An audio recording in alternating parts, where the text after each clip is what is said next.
মা শ্যামসুন্দরী সত্যি জীবন্ত, মায়ের বিভিন্ন রকম প্রমাণ পাওয়া যায় যে মা সত্যি এখানে আছেন। তেমনই একটা আমি আপনাকে রিসেন্ট একটা ঘটনা বলি। মায়ের কালী পুজোর 9 দিনের মাথায় মায়ের ঘট বিসর্জন হয়। এবার মায়ের যখন ঘট বিসর্জন হয় তখন মন্দির চত্বর পুরো ফাঁকা থাকে, মানে মন্দির চত্বর কেউ থাকে না, আমরা সবাই গঙ্গায় যাই ঘট বিসর্জন করতে। এবার মন্দির 8:30 নাগাদ বন্ধ হয়, 8টা নাগাদ আমরা সেদিন বন্ধ করেছি।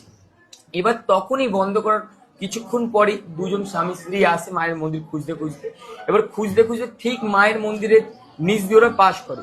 তখন ঠিক মায়ের মন্দিরের ওপরে একটি ব্যালকনি আছে, ওই ব্যালকনি থেকে একটা বাচ্চা মেয়ে বলে, কি রে কোথায় যাচ্ছিস, এইটাই তো আমার বাড়ি। তখন ওরাও আনদেখা করে দেয় যে না, আমরা তো মা শ্যামসুন্দরী মন্দির খুঁজি, এই বাচ্চা মেয়ে হয়তো ভুল করে বলছে, ওরা চলে যায়। পরের দিন ওরা যখন ঘুরে ফিরে আবার যখন খুঁজতে খুঁজতে আসে, তখন দেখে ঠিক যেই ব্যালকনির নিচ দিয়ে বলেছিল সেই ব্যালকনির নিচেই মায়ের মন্দির। তো ও ভাবে নর্মালি, যখন আমাদেরকে বলে আমাদের গায়ে কাটা দিচ্ছে, আমাদের মন্দিরে কোনো বাচ্চা মেয়ে থাকেই না।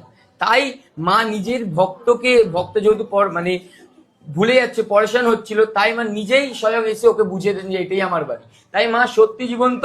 মাকে যদি কোনো ভক্ত নিজের মন প্রাণ দিয়ে কিছু বলতে পারে, মা তার মনের